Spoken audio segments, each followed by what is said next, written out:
Pertemuan Presiden Jokowi dengan para ketua umum partai politik pendukung di Istana akhir Mei lalu memunculkan isu ada upaya menghadang Anies Baswedan untuk maju Pilkada Jakarta. Lewat masuknya nama Ridwan Kamil dan Kaisang Pangarep dalam bursa Pilkada. Mengapa muncul isu Presiden Jokowi cawe-cawe di Pilkada Jakarta? Dan kalau benar Jokowi mendorong Ridwan Kamil di Pilkada Jakarta, apakah ini menghadang Anies? Sama artinya dengan menghadang langkah PDI Perjuangan yang tampak melirik Anies di Pilkada? Kita akan bahas, sudah ada bersama kami politisi PDI Perjuangan Aryo Seno Bagaskara dan juga Ketua Umum Relawan Solidaritas Merah Putih Sylvester Matutina dan juga pengamat politik Ikrar Nusa Bakti. Selamat sore Prof. Ikrar, Pak Sylvester.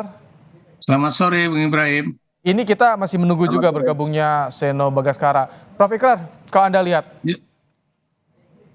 yang tadi ada info terkini PKS ditawari jadi cawagup di Pilkada Jakarta dari Kim. Apakah Anda melihat tawaran ke PKS ini menguatkan untuk menjegal Anies di Pilkada Jakarta, termasuk menguatkan soal cawe-cawe Jokowi di Pilkada Jakarta? Prof?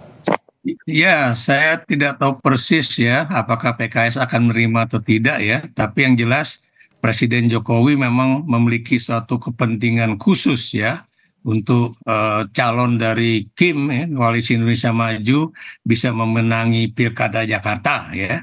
Ini bukan persoalan mengenai mengganjel Anies saja ya, tapi bagaimanapun ini ada dua tujuan utama. Satu misalnya menjadikan anak bungsunya menjadi wakil gubernur Jakarta. Kedua ya, ini juga bisa membuat langkah positif buat Gibran dalam pemilu 2029 mendatang ya, pada pemilu Presiden 2029 mendatang. Jadi itu yang kalau saya lihat dari kepentingan Jokowi. Tapi kalau dilihat dari kepentingan PKS, ini juga kita juga melihat bahwa PKS bagaimanapun adalah pemenang pertama dalam pemilu legislatif di DKI Jakarta ya, dengan 18 kursi. Dan kalau hitung-hitungan secara matematis saja, kalau kemudian PKS itu bergabung dengan PDIP yang 15 kursi, kemudian dengan PKB yang 10 kursi, itu udah berapa kursi yang sudah didapat ya, apalagi kalau kita hitungan angka.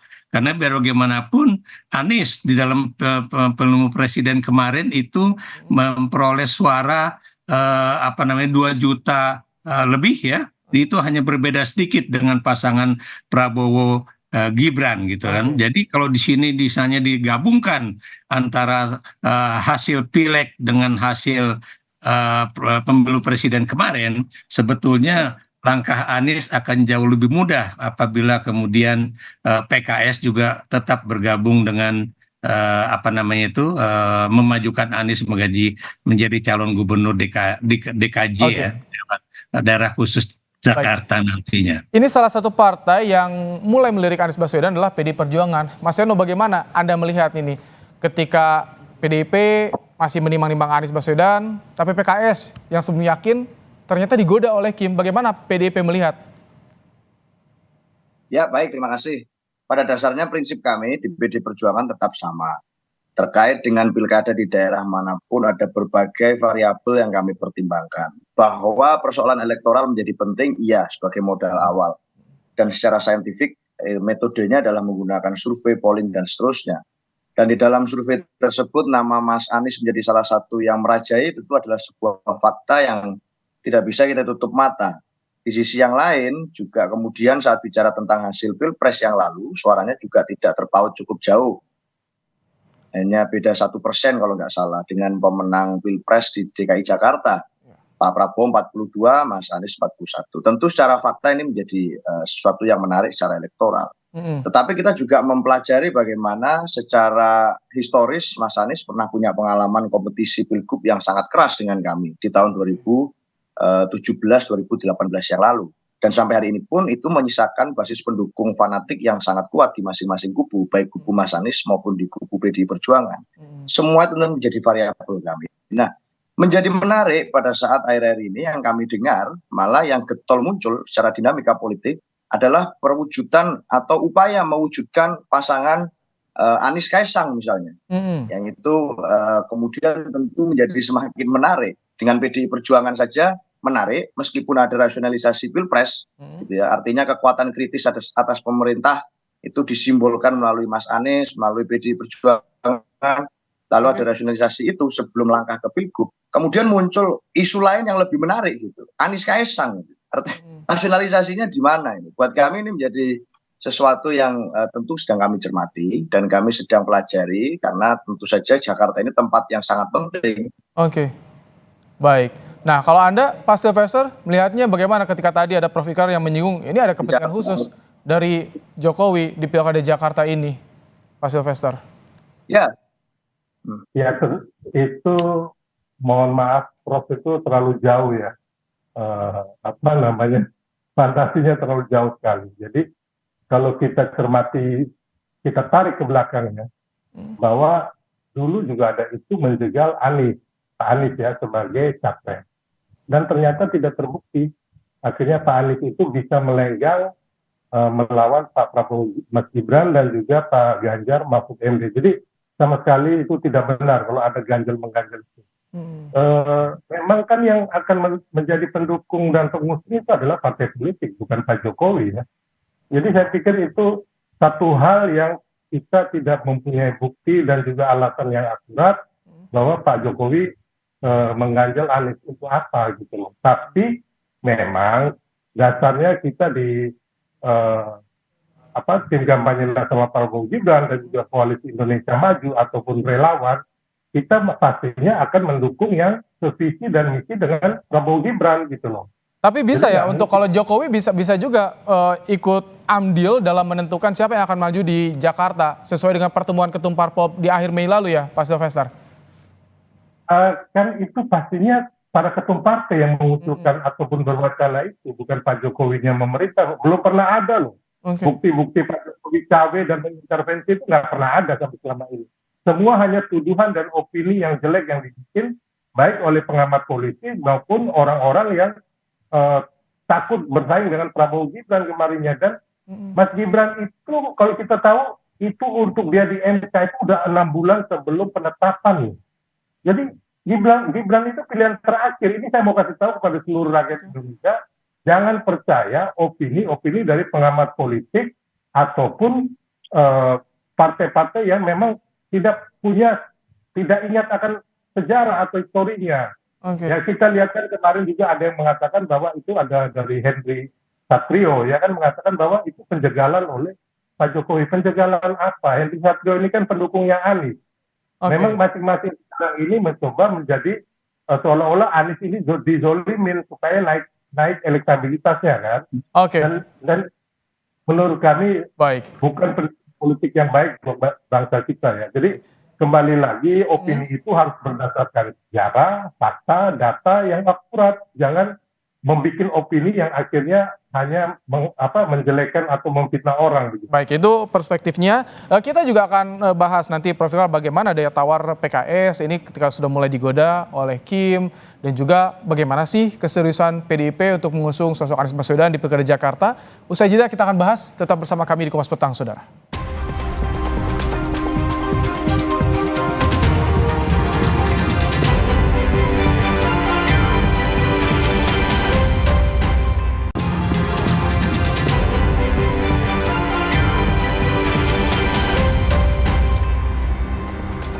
Kita kembali bersama dengan pengamat politik Ikrar Nusa Bakti, ada juga Sylvester Matutina, relawan pendukung Prabowo Gibran, dan juga ada Aryo Seno Bagaskara, politisi PDI Perjuangan, bahas soal Pilkada Jakarta.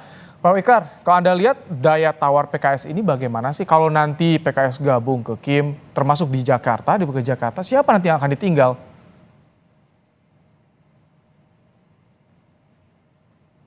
Halo Prof. Ikrar. Prof? Tampaknya Prof. Ikrar ada gangguan sinyal. Kita ke Mas Seno. Mas Seno. Halo Mas Seno. Baik, ya Mas, gimana? Oke. Mas Seno, kalau tadi disinggung Prof. Ikrar ada kepentingan khusus dari Jokowi ini. Kalau PDIP merasa ketika Anies mulai dilirik PDIP, ini mulai banyak yang menggoda ke partai politik yang sebelumnya mendukung Anies ini. Ya, Saya rasa prinsipnya sama, Mas. Tidak mungkin kemudian tidak ada kepentingan politik lain dari kekuasaan itu yang akan selesai begitu saja setelah Pilpres. Kita sadar betul bahwa pilkada ini adalah momentum untuk regain kekuatan, untuk melakukan regenerasi kepemimpinan, dan termasuk meletakkan orang-orang kepercayaan dari setiap kekuatan politik di daerah. Apalagi terjadi pemilu di 545 daerah secara serentak. Yang ini akan berpengaruh dengan landscape politik 5 tahun yang akan datang di dalam Pilpres 2029. Kita semua paham siapapun yang menjadi gubernur di Jakarta ini punya kesempatan untuk menjadi calon presiden. Secara dari tahun ke tahun itu yang terjadi. Sehingga menjadi mustahil kalau ada kekuatan politik kekuasaan itu yang menganggap bahwa oh ini pilkada ini sepenuhnya bukan untuk kepentingan politik saya. Saya rasa itu suatu bentuk kenaifan politik kalau itu kita memandangnya seperti itu. Jadi tentu saja kami sadar bahwa kekuatan-kekuatan politik kekuasaan hari ini berupaya untuk menguasai Jakarta sebagaimana kita sadari. Tetapi dalam konteks itu hari ini PDI Perjuangan percaya bahwa kami ingin bertanggung jawab sepenuhnya terhadap pilihan politik kami. Jadi usulan-usulan dari bawah kami terima, masukan dari para pakar, dari lembaga survei, semuanya kami baca dengan cermat. Tetapi secara politik dan momentum, termasuk menyampaikan pesan politik untuk kemudian bicara tentang pilkada di daerah, itu akan kami lakukan pencermatan lebih dalam sebelum mengambil keputusan. Bagaimanapun nama-nama yang kami miliki di internal juga tidak kalah menarik kalau bicara tentang nama kader PDI Perjuangan. Selama ini kan kami diajak untuk membahas nama eksternal terus. Ada Mas Anies, ada Pak RK. Kami punya Pak Ahok padahal, kami punya Pak Andika, kami punya Pak Basuki, Menteri PUPR. Itu nama-nama yang saya rasa punya tempat tersendiri di dalam memori kolektif masyarakat. Dan hari ini masih kami uji coba secara simulasi. Saya rasa itu, Mas. Prof Ikrar, sudah bergabung kembali? Ya. Nah, Prof, bagaimana sih Anda melihat daya tawar PKS? Ini kalau misalkan nanti PKS jadi gabung ke Kim termasuk untuk di Jakarta, siapa nanti yang akan ditinggalkan? Apakah termasuk PDIP, Prof? Ya, kalau saya lihat di Pilkada DKI Jakarta ini ya, ini masih DKI mudah-mudahan ya, itu itu akan benar kalau PKS kemudian bersama PDIP bergabung juga gitu. Kenapa demikian? Karena ini juga akan menghilangkan sekat-sekat ideologi yang seakan-akan antara Islam dengan nasionalis itu tidak bisa menyatu gitu kan, atau yang dikatakan selalu antara minyak dengan air ya. Tapi kalau kita perhatikan ya, itu kalau memang ini di DKI Jakarta dia bisa bergabung, itu bukan mustahil bahwa partai ini berdua bisa saja akan duduk sama-sama menjadi oposisi yang loyal terhadap pemerintahan yang ada pada tingkatan nasional ya. Ini yang kalau kita perhatikan seperti itu. Dan mengenai siapa akan menjadi pendamping Anies, itu biarlah mereka kemudian akan bernegosiasi mengenai hal itu. Apakah dari PDIP seperti Andika Perkasa yang akan diajukan, ataukah dari PKS gitu kan? Seperti Bung Ari Sera yang boleh dikatakan berapa kali menjadi calon gubernur ataupun wakil gubernur DKI dari PKS begitu kan. Pak Mardhani ini kan juga memiliki suatu masa yang cukup kuat di DKI gitu. Prof, kalau tadi disinggung ditanyakan nggak ada bukti menjegal Anies ketika ada menggoda PKS ini. Kalau misalkan yang Anda lihat apa bukti untuk menjegal Anies termasuk juga kader-kader PDIP di Pilkada Jakarta ini kira-kira, Prof? Dengan saya nggak tahu persis, tadi saya katakan bahwa saya nggak tahu persis apakah memang ada upaya menjegal Anies. Tapi kalau kita lihat dari sejarah politiknya ya, memang Anies adalah orang yang memang tidak disukai oleh Presiden Joko Widodo begitu kan, baik itu dalam Pilpres 2024 ataupun ketika Anies juga menjadi bagian dari koalisi Jokowi JK pada pemilu 2014 yang lalu gitu kan.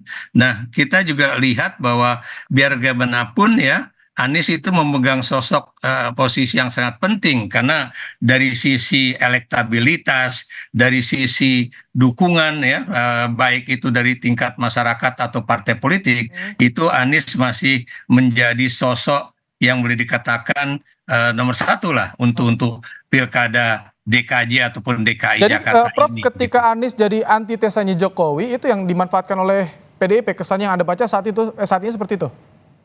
Bukan gitu ya, karena Anda tahu ya, Anies itu kan pernah menjadi Menteri Pendidikan dan Kebudayaan pada eranya Jokowi ya, dan kemudian berhenti tengah jalan gitu kan, Oke. baru 1 tahun setengah kalau nggak salah.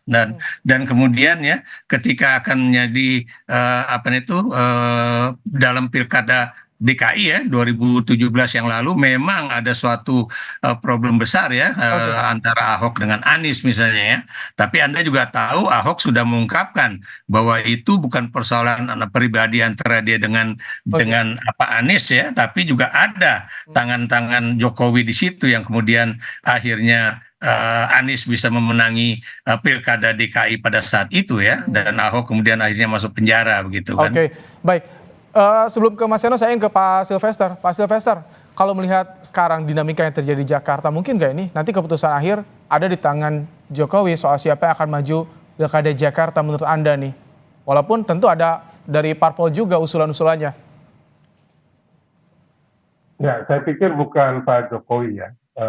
Nantinya kepentingan Pak Prabowo dan Mas Gibran, karena pelantikan 20 Oktober mereka yang akan jadi presiden dan wapres, dan Pak Jokowi ya akan lengser ke Babon pulang ke Solo gitu. Jadi kembali lagi saya mohon maaf ya, teman-teman kadang-kadang ini melakukan opini tapi tidak mempunyai dasar dan fakta gitu loh.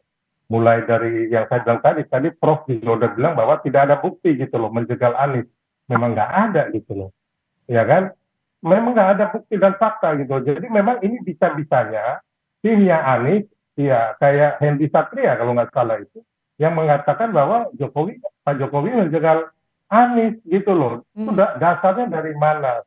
Dan kita tahu bahwa Hendy Satrio ini adalah timnya Anies Baswedan. Jadi kembali lagi tolong masyarakat kita itu dididik, diajarin politik yang benar gitu loh. Jangan hanya opini, tidak berdasarkan fakta terus dihembuskan. Jadi nggak ada sama sekali kepentingan Pak Jokowi di sini. Tapi kalau kepentingan Prabowo Gibran, bahwa harus satu visi dengan presiden dan wapres terpilih itu memang harus. Jadi antara pilpres dan pilkada ini harus sejalan gitu loh. Jadi kita nggak setuju. Dan kan kemarin Adian mengatakan bahwa hal yang berbeda antara pilpres dan pilkada. Oh, bagi kami nggak bisa gitu loh. Di tim Prabowo Gibran itu harus satu visi, satu garis, satu arah dengan Prabowo Gibran, karena mana mungkin nanti kita membangun bangsa ini dengan yang berbeda-beda kan, gubernurnya beda dengan presiden, bupatinya beda dengan presiden, mau jadi apa gitu loh. Karena kita mau maju gitu ke depannya. Baik, Mas Seno, kalau tadi Anda singgung naif jika tidak disebutkan tidak ada kepentingan penguasa. Kalau tadi tidak ada kepentingan Jokowi untuk pilkada saat ini di dinamikanya, bagaimana pendapat Anda, Mas Seno? Satu, bahwa pemilu itu adalah perayaan kedaulatan rakyat, itu yang kami pahami.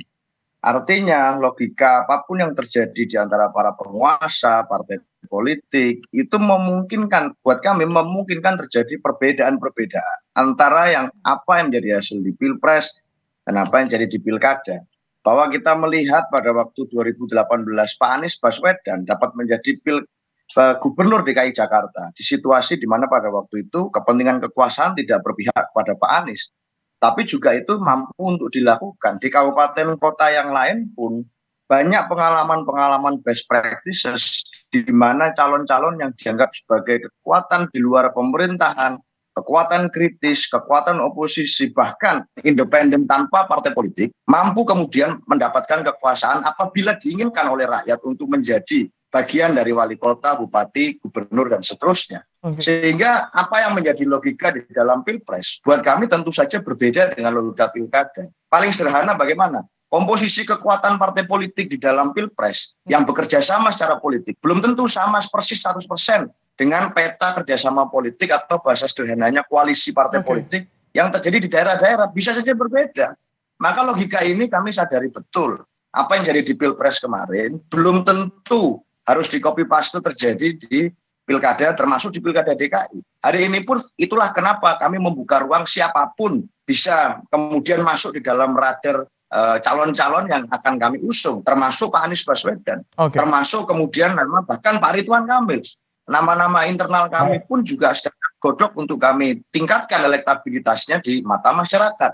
Kenapa? Karena ini nanti ujung-ujungnya adalah menjadi pemimpin bukan sekedar how to win, tapi how to govern. Nanti itu juga menjadi penting. Memimpin Jakarta tidak bisa dengan cara main-main. Tidak bisa hanya untuk uji coba laboratorium ekspresi politik. Tetapi memimpin Jakarta ini menjadi etalase Indonesia di mata internasional. Maka calon pemimpin yang diusung harus betul-betul menguasai itu. Bukan sekedar kehendak kekuasaan A, B, C, D, family kekuasaan A, B, C, D. Bagi kami memimpin DKI Jakarta tidak bisa dibuat main-main seperti itu. Saya rasa itu, Mas. Baik, Prof. Ikrar, nanti konfigurasinya kira-kira gambarnya seperti apa nih? Kira-kira prediksi Anda soal Pilkada Jakarta, kingmaker-nya siapa nih menurut Anda nih nanti? Yang jelas yang masih akan menentukan itu adalah Partai Golkar, ya. Apakah Partai Golkar itu akan merelakan Kang Emil untuk maju ke Jakarta, ya, walaupun pihak Gerindra mengatakan bahwa Kang Emil udah berikan sinyal kok mau masuk ke Jakarta, tapi Anda tahu ya kalau dia masuk Jakarta dia belum tentu menang ya melawan Anies. Kenapa demikian? Karena biar bagaimanapun Emil ini masih orang baru bagi Jakarta. Sementara kalau dia maju kembali di Jawa Barat itu tentunya dia sudah memiliki suatu posisi sebagai nomor satu lah sebagai calon gubernur Jawa Barat. Apakah kemudian Golkar akan misalnya mengharapkan burung terbang dan kemudian melepaskan burung di tangan? Ini juga belum tentu. Kita bisa lihat dari pernyataan-pernyataan dari Ketua Umum Partai Golkar Erlangga Hartarto ya, karena biar bagaimanapun Golkar juga memiliki kepentingan di Jawa Barat. Apalagi kalau nanti Emil masuk Jakarta dan ternyata kalah, bukan mustahil Golkar juga tidak akan bisa bicara di dalam Pilgub di Jawa Barat. Jadi ini yang menjadi perhitungan. Kalau Gerindra pengen, kemudian PAN pengen supaya katanya itu hasil dari pertemuan bulan Mei kemarin, saya yakin Golkar akan pikir-pikir 1000 kali untuk masukkan mantan Gubernur Jawa Barat ini untuk menjadi calon Gubernur DKI Jakarta. Masih ada waktu sampai hampir 2 bulan lah, sampai akhir Juli. Kita tunggu siapa nanti akan yang diusung untuk Pilkada Jakarta. Terima kasih Prof. Ikrar, Pak Sylvester, Mas Seno telah bergabung di Kompas Petang sore hari ini. Terima kasih. Yo, Mas.